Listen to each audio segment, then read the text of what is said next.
Olá, estamos no ar com CB Poder, programa do Correio Brasiliense, em todas as plataformas digitais. Chegamos até você pelas redes sociais, a TV Brasília e os principais tocadores de podcast do país. Se liga e participa aqui com a gente em nossas lives do Correio que você pode escolher: Facebook, Twitter ou YouTube.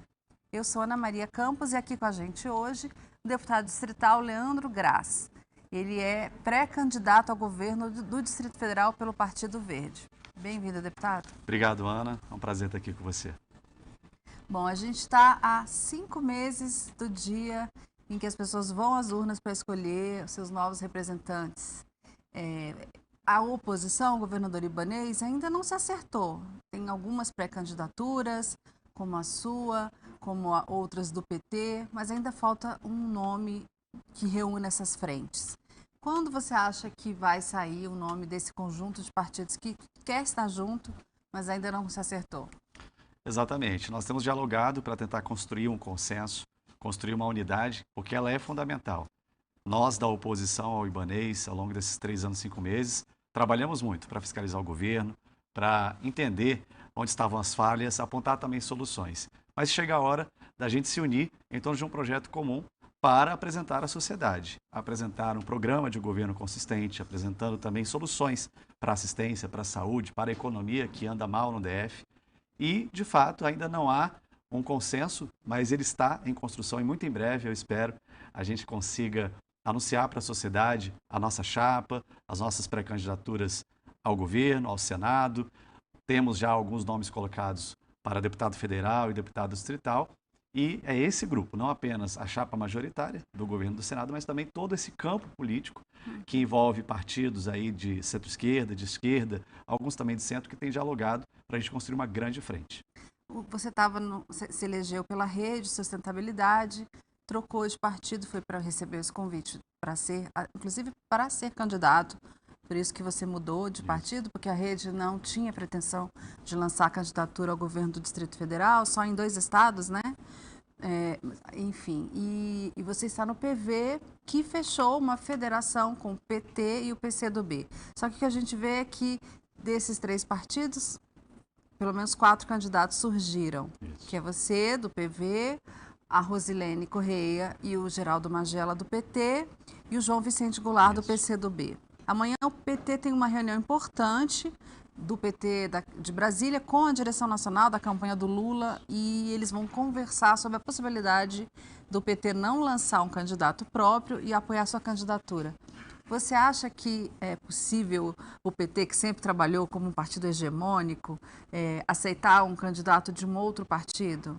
De fato, nós estamos nessa federação. Agora o Partido Verde se une a esses 2 outros partidos, mas a gente pensa até para além da federação, esse campo. Pretendemos coligar, quem sabe, com o PSB, o próprio Solidariedade, estamos dialogando.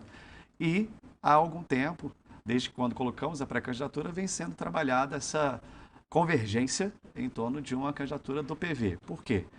O Distrito Federal é o único estado, a única unidade da federação em que o PV tem uma pré-candidatura majoritária, no caso a minha, ao governo.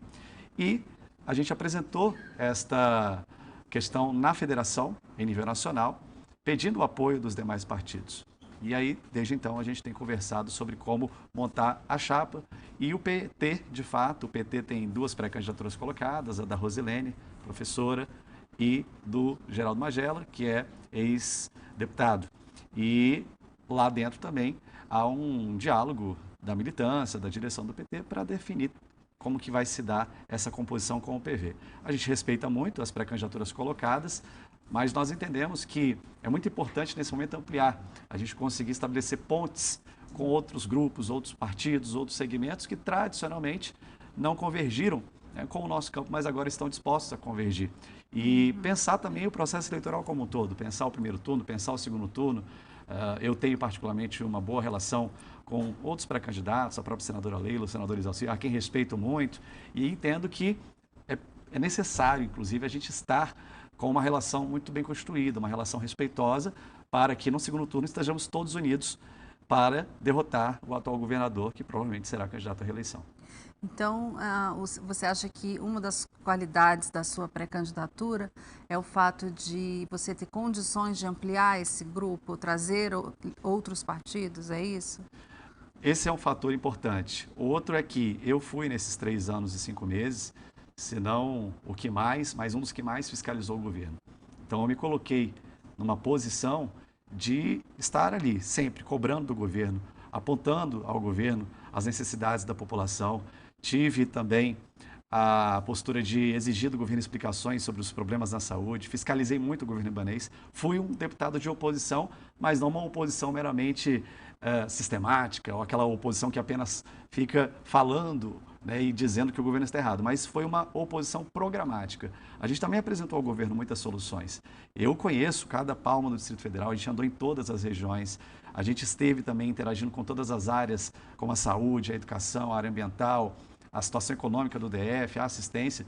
Então, creio que, além da gente, sim, ter condições de ampliar esse projeto com outros grupos e outros partidos, existe também um certo diagnóstico do governo que a gente conseguiu construir e que me dá condições de poder enfrentar o atual governador no debate, colocando para ele exatamente os pontos que ele enganou a população, que ele mentiu durante a última campanha, e mostrar o que a gente vai fazer, principalmente. O que o nosso governo vai ser diferente do governo dele.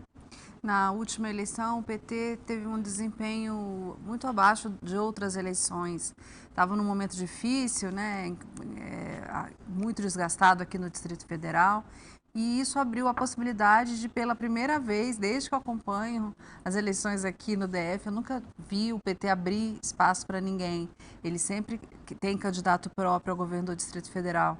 Mas com esse desgaste, surgiu essa possibilidade de abrir para outros candidatos de outros partidos aliados. Só que com o crescimento da campanha do Lula, do ex-presidente Lula, eles começaram a enxergar que eles também podem. A candidatura da Rosilene, por exemplo, começou como um teste e, pelo que eu vejo, ganhou adeptos no PT. Você acredita que, se vier mesmo uma decisão de que você é o candidato, a militância do partido vai se engajar na sua campanha? Assim como aqui no Distrito Federal o PV se apresentou como uma possibilidade nessa composição com o PT, em outros estados também nós vamos compor, nós vamos apoiar candidaturas do Partido dos Trabalhadores, a exemplo do Piauí, a exemplo de estados que são estratégicos porque a gente tem um adversário comum. Está muito claro que o nosso propósito é derrotar Bolsonaro, não só para a presidência da República, mas derrotar o bolsonarismo, derrotar essas tendências e essas lideranças que representam o projeto de Bolsonaro nos estados. E para isso a gente precisa pensar de forma suprapartidária, a gente precisa pensar coletivamente. Então, eu entendo que, se de fato a decisão for a candidatura do PV representar a federação, nós vamos nos unir sim, e a militância, os filiados e filiadas, sem dúvida estarão muito engajados porque a gente tem esse propósito. A gente vai governar o Distrito Federal também com essa união, não apenas o PV, se assim for definido e nós formos à vitória, chegarmos à vitória, será um projeto coletivo até o final do governo, não apenas para as eleições. É uma convergência verdadeira. O que vai unir vocês são os propósitos de derrotar, como você colocou, o governo Bolsonaro, o governo libanês. Exatamente. Você acredita que esse propósito vai unir as militâncias desses partidos? Sim. E é um desejo de todos e todas.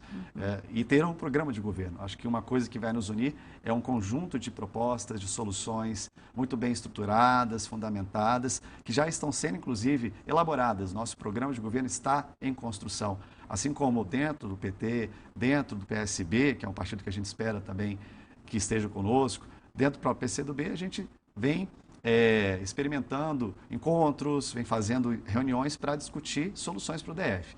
Então, o que vai nos unir também é este programa comum, que vai atacar os principais problemas do DF, como a pobreza, que aumentou muito aqui.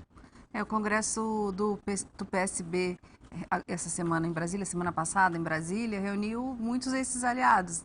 O ex-presidente Lula esteve lá, até porque o vice dele provavelmente vai ser o Alckmin, que está no PSB. Eu vi que você também esteve lá, né? E outros aliados de vocês. Mas o PSB tem um candidato, que é o Rafael Parente, ex-secretário de Educação. Você acha que ele abriria, vamos considerar que você já será escolhido por essa frente, É possível também que ele desista da candidatura dele? Você acredita nisso? Eu tenho muito respeito pelos partidos e pelas pré-candidaturas postas. Essa é uma decisão do PSB. É claro que nós vamos abrir o diálogo com o PSB, nós vamos convidar o PSB para estar conosco nesta frente de oposição ao Ibanez. Mas a decisão é do partido e tem que ser construída internamente e nós vamos respeitar também. Agora, eu vejo totais condições de, sim, fazer uma composição com... Ainda no primeiro turno? Ainda no primeiro turno, com o PSB. Rafael Parente é uma pessoa que eu respeito muito, tenho uma boa relação e entendo que, inclusive, isso é estratégico. Quanto mais unidos nós estivermos, mais chance nós teremos de chegar ao segundo turno e vencer as eleições. Essa desunião beneficia a reeleição do governador Ibanez, na sua opinião? De certa forma, sim, porque quanto mais espalhados os votos estiverem, menor é a nossa chance de chegar ao segundo turno. Então, a gente precisa de unidade, a gente precisa de convergência, da mesma forma como o nosso adversário vem buscando isso. A gente precisa também ter inteligência, estratégia e maturidade política para construir essa grande frente. Outro dia você teve um encontro com a Rosilene, até dei uma nota na coluna Eixo Capital, uma foto que alguém viu, passou, viu vocês e fez a foto. O que vocês conversaram ali? Existiu um entendimento de que um pode ser o vice do outro? A gente nem entrou nessa questão sobre serviço e cabeça de chapa. Aliás, a Rosilene é uma pessoa que eu converso sempre. Ela é presidente do Sindicato dos Professores, ela é diretora do Simpro. E, desde o início do mandato dela, ela esteve conosco na Câmara em lutas importantes em defesa dos servidores públicos. Então, a ela, total respeito. E nessa conversa especificamente, que passaram e nos flagraram, conversando, como a gente conversa frequentemente, estávamos falando exatamente sobre a importância de, seja qual for a definição da federação, estarmos juntos, de termos o melhor ambiente possível. E assim como eu tenho colocado desde o início, que não se trata de um projeto pessoal, não se trata de um desejo meramente individual, é o sentimento e a necessidade de construir coletivamente. Então, no momento em que a federação definir quem será a cabeça da chapa, nós vamos todos estar juntos para derrotar o Ibanez. Agora, se o PT não consegue nem o entendimento interno de quem é o nome, porque existe um embate entre a Rosilene e o Magela, a gente fica vendo que é difícil imaginar que eles vão aceitar. O presidente do seu partido, o Eduardo Brandão, me falou esses dias, até publiquei, que ele não quer uma imposição, que vocês não desejam que seja algo imposto, que precisa ser algo trabalhado com a base, com as bases dos partidos. É isso mesmo? O ideal é que a gente construa uma solução entre nós e que não seja necessário vir nenhuma orientação oficial ou vertical, como a gente costuma falar. Os partidos também têm suas diferenças internas, suas pluralidades, digamos assim. O PT é um partido enorme e dentro dele, por óbvio, há diferentes compreensões sobre qual é a melhor estratégia. Assim, né? Isso acontece em todos os partidos praticamente. Você tem essa pluralidade interna que é natural. E aí, qual é o caminho para se resolver? Diálogo, muito diálogo. E é o que a gente tem feito também entre nós, partidos da federação. Já acertar uma participação no eventual governo é um meio de conseguir essa união? Por exemplo, você sentar com eles, além de dividir a chapa, vamos colocar alguém do PT para o Senado ou para vice, alguém do PCdoB também ali naquela composição, mas já pensar numa futura composição do governo, isso é possível? É possível no momento certo, porque a gente ainda não está na fase de definir cargos dentro de um eventual governo. Acho que o momento é da gente convergir no programa.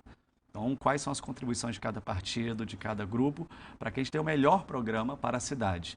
A composição de governo ela se dará no momento que a gente ganha a eleição e assim vamos discutir os espaços. Quem ganha, governa, certo? Então, os partidos que fizeram parte da base da nossa candidatura, naturalmente, vão fazer parte do governo. Cada um de acordo também com seus melhores quadros. O PT tem excelentes quadros nas mais diferentes áreas, o PCdoB também tem, o PSB tem, outros partidos também têm, até os partidos que virão a compor conosco num eventual segundo turno também vão poder participar dessa nossa futura governança aqui no Distrito Federal. Agora, você é um deputado que está no primeiro mandato como deputado distrital, se elegeu e não era uma pessoa conhecida no meio político antes dessa primeira eleição. Você é conhecido na cidade porque você é professor e deu aula, tem uma geração que conhece bastante o deputado Leandro Graça, o professor Leandro Graça. Mas você tem um longo caminho aí pela frente para se tornar um candidato conhecido da população. Dá tempo, em 5 meses, para você percorrer o DF e se mostrar como candidato a governador? Dá sim, Ana. Acredito que a campanha é exatamente o momento em que isso vai ser intensificado. Estamos em pré-campanha, estamos aí nos meses preparatórios e isso também já está acontecendo. Eu fui um deputado, sou um deputado muito atuante nessa fiscalização ao governo. Eu estive em todas as regiões administrativas, eu visitei hospitais, visitei UPAs, visitei escolas, destinei muito recurso para a educação. Então, foram mais de 300 escolas que nós conseguimos impactar positivamente. Então, eu tenho uma relação muito forte com as comunidades, tenho uma relação muito forte com os servidores públicos e creio que no momento em que for oficializada a nossa pré-candidatura dentro da federação, vai haver um movimento também de adesão e de crescimento natural da nossa campanha. Então, eu creio que agora a gente tem que ter uma certa paciência, uma tranquilidade para construir isso pouco a pouco, na medida em que a população vai conhecendo, ela vai gostando do nosso projeto e ela vai aderindo também. Você é bem atuante nas redes sociais, eu acompanho em todas as redes, e inclusive tem uma linguagem muito direcionada para o jovem, até pela sua história de vida, né? Por ser um professor de estudantes do ensino médio. Você acha que as redes vão ser o principal caminho, o principal canal de comunicação nessa campanha? Serão muito importantes. Talvez, não sei se é possível dizer, que serão as mais importantes. A TV, o rádio continuam tendo uma grande relevância para a população conhecer os candidatos, saber as suas propostas. Mas, de fato, as redes, elas têm um impacto entre jovens. A gente precisa dialogar com diversos segmentos que estão mais inseridos ali do que na comunicação institucional, nessa comunicação de massa. E aí é importante fazer esse trabalho com o Instagram, o Facebook, o Twitter, o próprio TikTok que está crescendo muito agora, o YouTube, que parece que vai ser a rede mais, já é a rede que tem impactado mais os processos políticos. Então a gente tem sim um trabalho para falar com os jovens, porque eu acredito que o jovem é muito importante nesse momento. A juventude ela vai ter uma grande relevância, não só do ponto de vista eleitoral, mas do ponto de vista da construção do Brasil e do DF que a gente precisa ter. E hoje até de manhã estava numa escola, conversando com jovens, conversando com estudantes, e muita gente subestima o papel do jovem. O jovem ele tem muito a dizer e ele tem muito a fazer também do ponto de vista político. Tá, a gente vai para o intervalo. Quando a gente voltar, eu queria falar um pouco de fake news, jovens fake news. Isso vai ser muito importante nas próximas eleições. Um minuto e a gente volta com mais CB Poder, que hoje recebe o deputado distrital Leandro Graça. Até já.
A gente volta com o segundo bloco do CB Poder, que hoje recebe o deputado distrital Leandro Graça. Deputado, a gente estava falando no primeiro bloco sobre fake news, começamos a falar sobre isso. O presidente do TRE, doutor Roberval Bellinati, esteve aqui na semana passada no programa e disse que ele tem uma preocupação muito grande com as fake news nessas eleições. Vocês estão preparados para... É difícil estar preparado porque que pode vir sem a gente saber o que é, mas os candidatos precisam estar preparados para isso porque a campanha vai ser dura. Como é que você se prepara para isso? De fato, é uma realidade hoje no Brasil, é um crime que precisa ser combatido e punido com rigor na justiça, e aí o Ministério Público tem um grande papel nisso. É fundamental que os partidos também façam um pacto do ponto de vista de estratégia e de compromisso com a verdade. A gente sabe que durante o processo eleitoral todo mundo está suscetível a esse tipo de situação. Nós temos nos preparado sim e vamos atuar com rigor. Em qualquer ocasião, em qualquer situação que porventura surgir de mentiras sobre a nossa candidatura, sobre a minha pessoa, a gente vai tratar isso com muito rigor e levando para a esfera criminal, porque fake news é crime, mentir durante uma campanha, difamando, colocando em risco e, de certa forma, atacando a honra das pessoas é crime. Então, isso precisa ser tratado dessa forma. Você mesmo colocou que teve uma atuação muito de fiscalização em relação ao governo atual. Isso vai se refletir na campanha? Você vai ser um candidato de embate, de apontar falhas? Ou você vai ser um candidato, isso na eventualidade de você ser o escolhido, né? Enfim, mas você já deve estar se preparando para isso. Você vai ser um candidato de propositivo? Como é que vai ser o perfil da sua candidatura? De fato, Ana, nessa fiscalização que eu tenho feito ao governo ibanês, por consequência, nós acabamos tendo um diagnóstico do Distrito Federal, de saber exatamente onde estão as falhas da atual gestão. E é claro que isso tem que ser levado para o debate. Agora, é denúncia e anúncio. Eu tenho que mostrar o que esse governo fez de errado, o que a gestão ibanês, no que ela fracassou, e mostrar o que a gente vai fazer de diferente do atual governo. Então, a população ela também já sabe os problemas, ela está um pouco até cansada. São muitos problemas. Todo dia a gente no chão da UPA, aparelho que não funciona, leito de UTI que não existe, são obras que estão sendo questionadas por superfaturamento, corrupção, isso todo mundo já sabe. Agora, é daqui para frente também. O que a população pode esperar do nosso governo? Quais são as propostas que a gente tem para melhorar a economia? A gente está com 350 mil desempregados, é um dos maiores níveis de desemprego do Brasil. O que nós vamos fazer para recuperar esses empregos? Para atacar o problema da fome que retornou no Distrito Federal e no Brasil inteiro. O que nós vamos fazer para melhorar a educação, a saúde e assim por diante. As pessoas querem soluções, querem saber como melhorar suas vidas, né? Exatamente. E na hipótese de você não ser escolhido nessa federação, você aceitaria ser vice de alguém, ou candidato ao Senado, ou o seu plano original, né, no começo do mandato, que era ser candidato a deputado federal? Qual é o seu plano B? Hoje não temos plano B. Hoje nós temos o plano A e estamos trabalhando para que ele se viabilize. Obviamente, hoje eu sou pré-candidato ao governo e estou me preparando para isso. E tenho me preparado a cada dia mais. Não só do ponto de vista do nosso programa, que está indo bem, a gente está se reunindo com especialistas, pessoas que têm conhecimento em cada uma dessas áreas da educação, da economia, da saúde, do transporte, que está uma tragédia, mas também me preparando pessoalmente e me sinto preparado já para assumir essa responsabilidade e representar esse conjunto da sociedade que quer uma mudança, que não suporta mais o que está acontecendo aqui na capital da República. Você falou de conversar com o PSB, com outros partidos, inclusive com a Leila também. Você acha possível abrir um debate no primeiro turno com o senador Regufe? O Regufe é uma pessoa muito importante para o Distrito Federal, um senador que já foi deputado federal e deputado distrital. E, sem dúvida, a gente precisa continuar dialogando com ele. Eu dialogo com ele há muito tempo. É uma pessoa que eu tenho uma excelente relação política e pessoal. E ele, sem dúvida, será muito, muito importante para que nós consigamos sair vitoriosos nas urnas em outubro. Mas você acredita que ele vai ser candidato a governador? Que essa é a grande dúvida no meio político. Ele se coloca como um possível candidato, mas até hoje não anunciou se será mesmo candidato. Aí até o governador ibanês esteve também no programa, falou ele pode ser candidato a deputado federal, senador ou até governador, mas aí as pessoas não sabem ainda.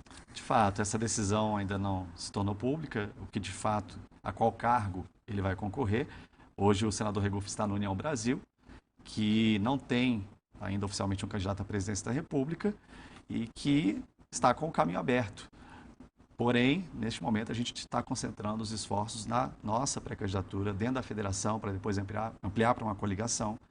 E, posteriormente, claro, se houver espaço para esse diálogo, a gente está, assim, disposto a fazer com ele. Esse desgaste que o PT sofreu nos últimos anos, no DF e no Brasil, em decorrência de denúncias da Lava Jato, de denúncias de corrupção, e isso teve muito impacto aqui no Distrito Federal. Você está preparado para defender um legado que não é seu, mas que vai ser cobrado na eleição? Até porque o DF tem um eleitor muito forte bolsonarista, e isso você vai ter que enfrentar na campanha. Você está preparado para esse embate? Sim, é preciso olhar para frente. O que aconteceu, os erros que foram cometidos, obviamente já foram detectados, já foram inclusive julgados.